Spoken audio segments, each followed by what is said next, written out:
Station, this is Houston. Are you ready for the event? We are ready for the event.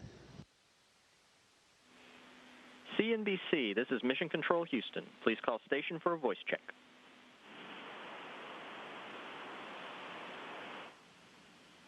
Station, this is Shepard Smith of CNBC. How do you hear me? Shepard, we hear you loud and clear.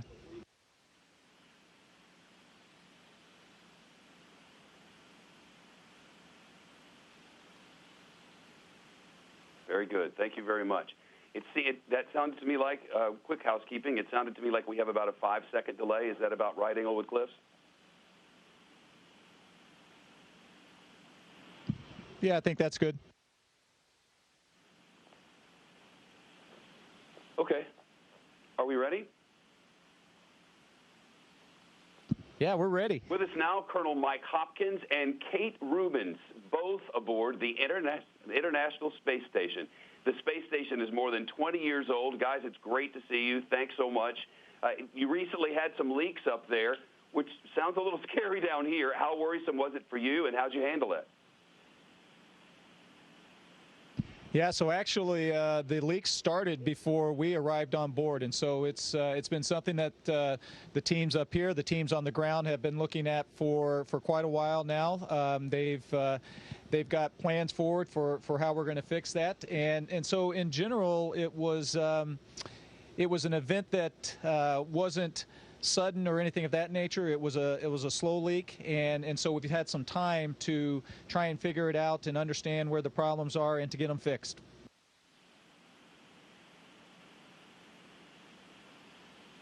A can of Fix-A-Flat usually works for me. Not telling you what to do, but if you feel like it, give it a try. Kate, you're one of the astronauts who will start training for the first human mission to the moon coming up in nearly 50 years, really. How cool is that, and what would it mean for you to be the first woman to set foot on the moon?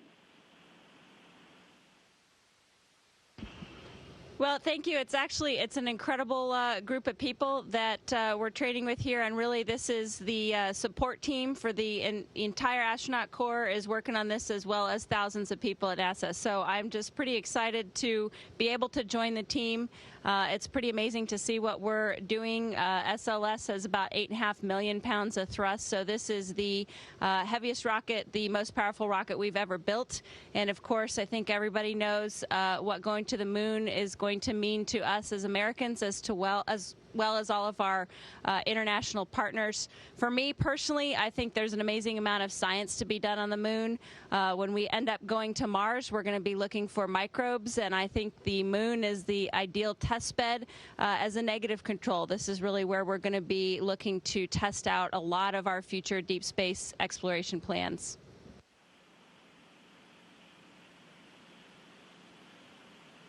So the thought of, well, I'll be the first woman, That's really not part of it for you. It's science-centered.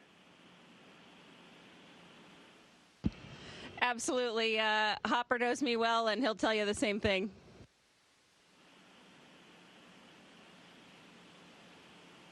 Understood. Colonel, last month you were sworn into the Space Force, the first Space Force Guardian actually in space. What do you hope this new branch of the military is able to accomplish? It's a mission that the Air Force has had for quite some time now. And so really, I think the Space Force is going to just ensure that space is available for everybody, for Americans, but really for all of our international partners as well.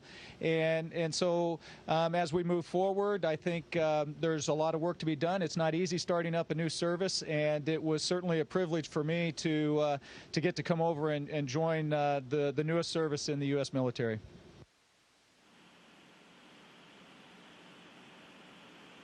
You've both been up there for months. I'm curious what you found yourself doing that you never would have thought of, and what maybe you missed the most about things down here.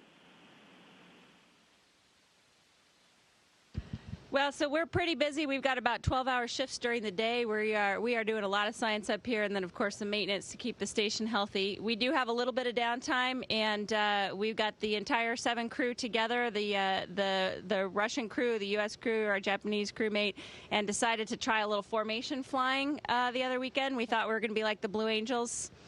We are not the Blue Angels, so we're going to get a little more practice in.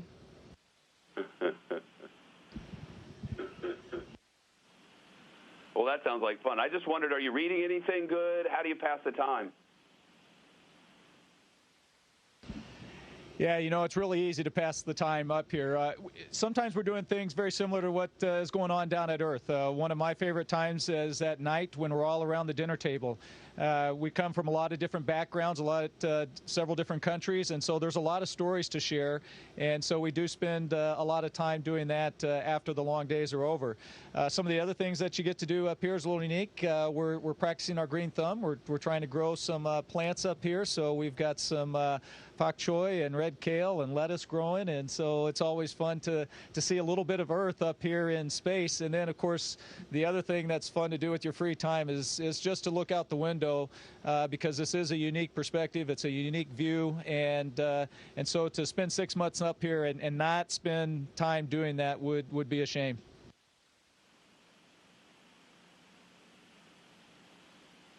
Oh, man, obviously I cannot even imagine. But sitting around the table, sharing stories with people from a world away with entirely different life experiences, I wonder if there's one that you've said, man, I'm going to remember that, and I'm going to tell people about that when I get home, because that perspective was interesting, and it made me think. One of the stories that I often relate is my first flight when I was up here in 2013. And there were some world events that were going on at that time with our Russian colleagues. And so there was definitely a different perspective on those events. And yet at the same time, we were able to sit around that dinner table, have those discussions, understand each other's perspectives. And that's always stuck with me. It's always stuck with me that when you get down to the individual level, you more often can find a lot in common than the things that divide us.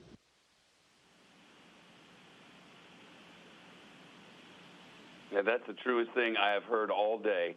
If we understand each other better, history says and experience indicates, we'll all be better off together. But since you bring it up, there's some stuff going on down here you may have noticed, and I wonder what it's like to see these historic moments, a changing of the guard politically, and all that surrounded it at the Capitol last week. I wonder what it's like to be a witness to that from a world away, and if that's part of your discussions at all. Yeah, we do try to stay in touch with home. There's an interesting thing that happens up here. We're close, but we're far away. So certainly our hearts are with everybody who's going through an incredible, difficult time right now. But we do get a unique perspective up here. We circle the globe every 90 minutes.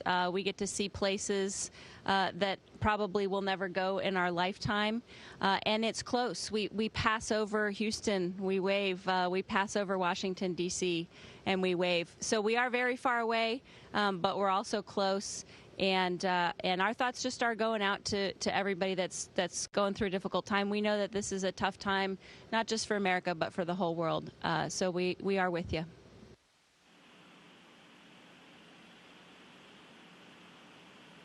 Well, I won't speak for everyone else, but thank you for that. Knowing this interview was coming, I wondered, what must it be like to be so close but so far away and witnessing these historic moments? I wonder if there's a thing that you didn't realize you would miss while you're up there for all this time that you really can't wait to get back to when the time comes. There's a lot of things that you miss. One of the things you always say is Earth is a great place, and it's good to be on Earth as well. But it's also very unique and fun to be up here. There's a few things that I didn't realize actually after my first mission that I missed until I got back on Earth, and one of those was the weather. Up here, it's always a nice, 70, 72 degrees. There's no breeze, there's no rain, there's no snow, and no wind. And yet, when I got back to Earth, it was one of the first weekends, and I was standing out in my backyard, and it's raining, and I was just letting the rain fall on me, and I realized how much I missed that. And so I kind of made a pledge to myself when I got back that I'm never going to complain about the weather again, because sometimes it's not until you miss it that you realize how much you enjoy it.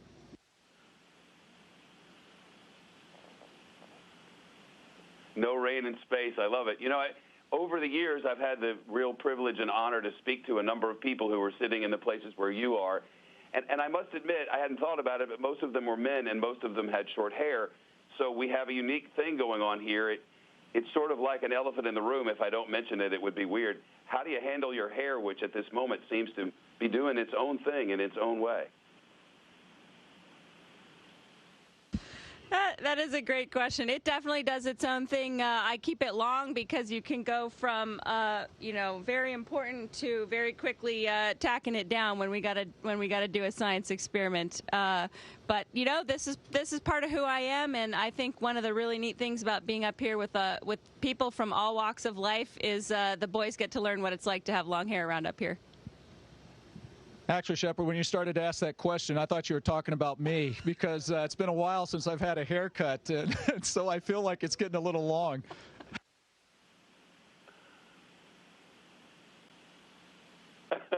A lot of people down here in COVID quarantine would say the same thing.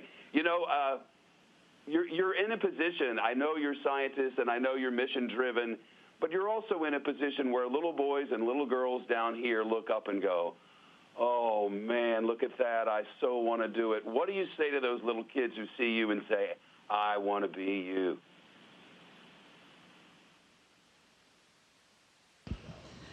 Well, when I was 12, I had the chance to go to a conference on recombinant DNA. That was really big then at the Exploratorium in San Francisco. And that's when I was the little kid looking at all these amazing things, thinking I could do this science. So NASA does a really incredible job of putting a lot of this on their education website, and it goes out to a lot of schools. And so when we're doing things that we know, a kid in a classroom or in a virtual learning program right now might be watching a NASA event and learning how we grow heart cells in space, how Hopper is growing plants in space, how we're studying the human body in space.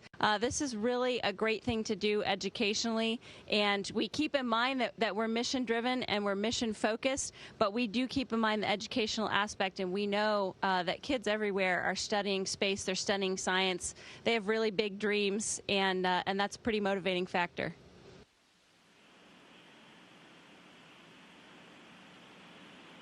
Colonel Hopkins, if there's a little one down here who says, I want to do that when I grow up, would your advice be to him, yeah, go ahead, or maybe learn banking? No, it's definitely worth it. I'm actually going to, steal a few lines from our crewmate up here, Victor Glover. I think he has a lot of good advice for the young kids that are thinking about this, getting into STEM. And he talks about you got to be gritty. This is going to be hard. It's not an easy thing to get into STEM and eventually find your way into the astronaut corps or find your way into space.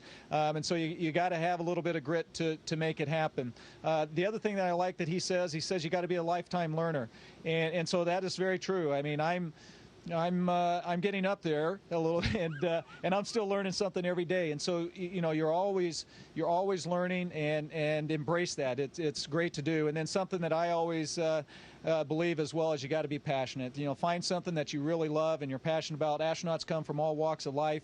And if you're passionate about it, there's a good chance that's going to shine through, and you're going to have a chance to pursue this dream of coming up into space.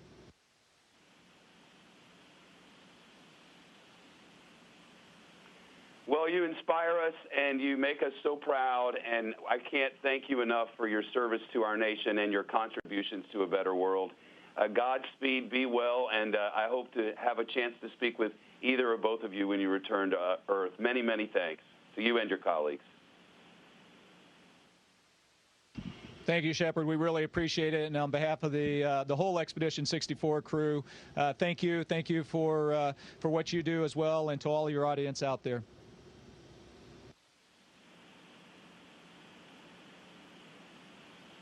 Very good. NASA, thank you all. We'll do our best to put something great together here. Many thanks.